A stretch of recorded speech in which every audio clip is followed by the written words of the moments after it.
this is a direct message to Robin Hobb. I love you.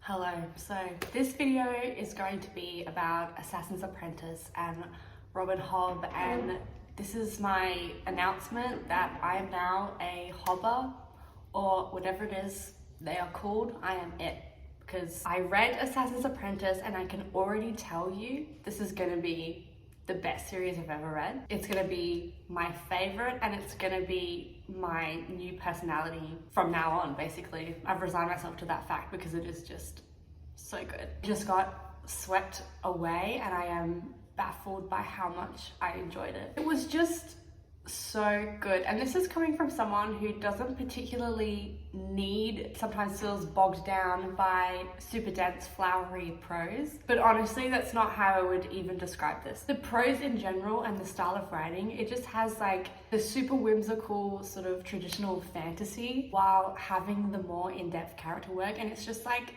nothing I've ever read before. So for people who have never heard of Assassin's Apprentice, it's about a young boy named Fitz who we follow from about age 6 to, I want to say, maybe 14. And how he interacts with the world as it's about his journey from, it's about stable boy to assassin, and how he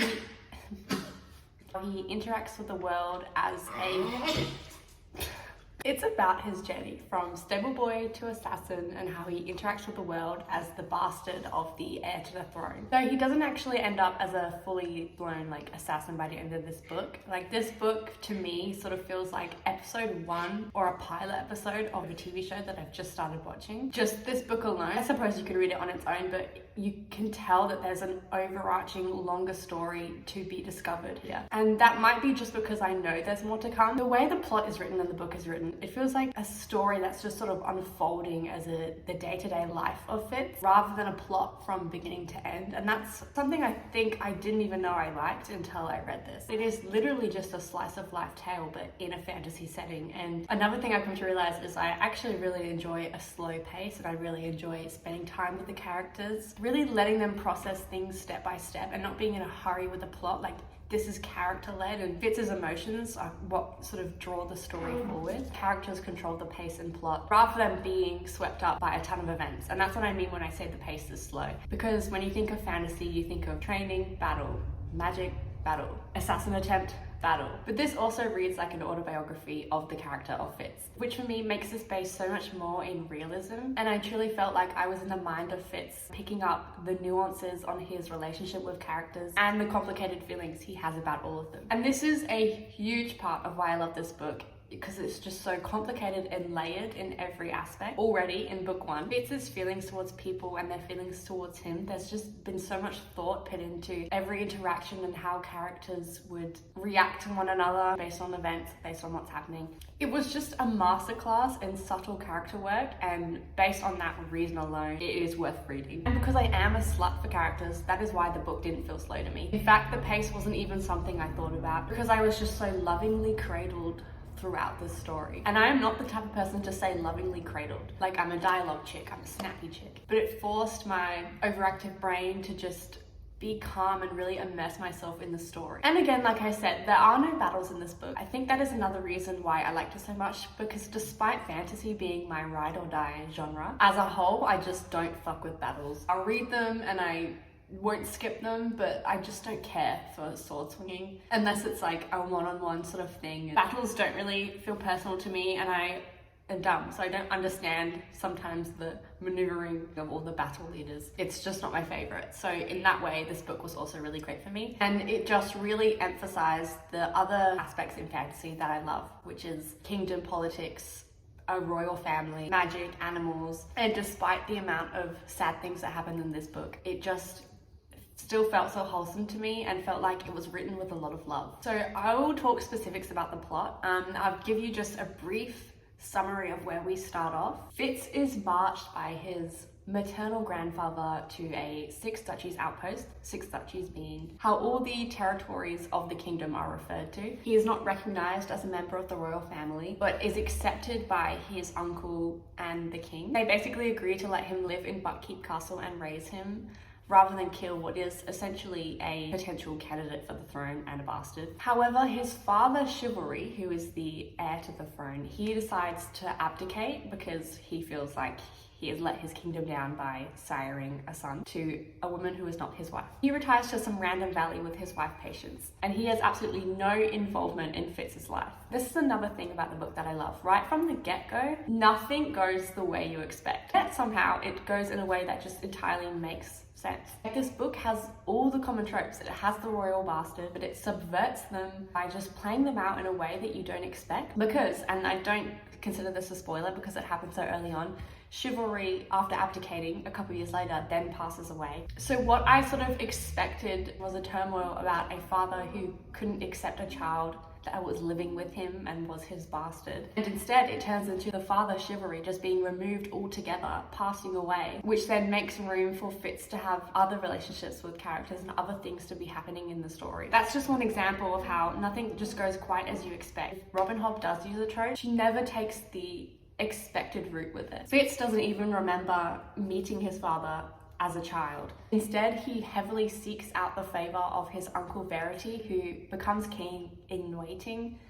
That is really hard to say. Becomes king in waiting after Chivalry abdicates. So Fitz is initially taken in and raised by the stable master Burrick. The reason that happens is because Burrick was very loyal to Chivalry, and so they sort of give him the task of raising the boy. And despite Fitz not being able to pick up on it because he's dense, Burrick loves him a lot because Chivalry was the man he served until he abdicated, and so he's just very loyal to Chivalry's son. Straight away, Burrick was my heart. He was my live, laugh, love, at least at this point, because this is only just book one. That's how the story sort of starts off, is Fitz's life in this castle. And so now I'm just going to give you a brief overview of some of the characters. Some other characters we have the Fool, which is sort of the jester of the castle. He's always usually by the king's side. And the Fool, I think he's around Fitz's age. That could be completely wrong. They're children at the same time, vaguely, I think. And so he has a few interactions with Fitz over the years. And let me tell you something. I am not the most visual person when it comes to books. Like, when I'm reading, I'm picturing vague blobs somewhat assembling a person that there's no clear distinct face for me when I picture characters. But the Fool is very vividly described. Like, he wears a black and white motley, and the physical description of him being very pale, very androgynous. It was hard not to picture this character, which was really fun for me and a nice change. The Fool is a great character because he makes really vague, ominous statements, which just makes for some fun times, because he seems to know a lot more than he lets on, and he seems to be very wise beyond his years, and so I'm really interested to see how he develops as a character and what happens with him. The Fool wasn't a huge part of this book, so I'm thinking we might see more of him as the books go on. I love Verity, the king in waiting, who he doesn't have a lot of time for Fitz, but you can tell that when they are together he is really fond of him and doesn't see him as a threat to the throne, which again was another subversion for me of tropes, and I found really refreshing. But then of course we do have the other brother Regal, who is younger than Verity, and he sort of takes the route I expected, which was an uncle heavily disliking his bastard nephew because he could potentially take the throne from him. So Regal antagonizes Fitz and makes his life very difficult. So King Shrewd was an interesting one. He is the person who decides Fitz should train to become an assassin in order to be useful to the family in some sort of way. When Fitz is a boy at 6 years old, he makes sure to gain Fitz's allegiance so that Fitz won't contest for the throne, which I don't think he would have ever wanted to. And he's another character who has a very nuanced relationship with Fitz. He doesn't really spend time with him, nor is he very affectionate towards him, and very much sees Fitz as a tool to serve the family. But there are moments where he seems to have a liking for Fitz. Fitz grows up very lonely as a character, very starved for affection, and this has ramifications for him throughout the whole book, and at least in the first half of the second, because I've already started the second book. So I'll also tell you a little bit about the magic system. Fitz does have an affinity with animals, which is known as the wit, and throughout the story he makes strong connections with two dogs. And it's interesting because Burek knows this about Fitz and sort of condemns him for it, because supposedly the wit is seen as a unnatural magic to have, and it could potentially turn Fitz into a beast if he overuses it. And this is a great example also of what it's like experiencing the book from Fitz's point of view, because we as a reader know that Burek is obviously trying to protect him in the sense that he knows Fitz shouldn't use this magic, tries to dissuade him of it, yells at him about it, and in doing so he's trying to protect him. But Fitz just sees it as, this man is telling me that I can't do something and he hates me and he thinks I'm awful, because as a child all Fitz can see is Burek condemning him, but really Burek is trying to protect him and try and warn him from using something that he doesn't understand. And you know what? Let's pause here for a second. This is another amazing thing about the book. I know, right? You didn't think there could be more, but there is. It's his first person point of view. First of all, first person isn't very common in fantasy, so that was super fun on its own anyway. But Miss Robin Hobb, she just takes the time and the masterful writing to really utilize the fact that this is in first person, because she takes care to show you that sometimes Fitz is wrong. Sometimes the way he views things is unreliable. Sometimes what he perceives is not entirely accurate. Like subtext, people. That's what I'm talking about. I'm talking about subtext. There is so much freaking subtext that even when Fitz is thinking one thing, as a reader, I am perceiving and picking up information that Fitz doesn't. And that's what I mean by nuance and all the motivations of the characters. Like, it's also complicated and layered, and this is just book one. I also want to shout out a quick honorable mention to Molly, Kutrikin, and Patience. Like,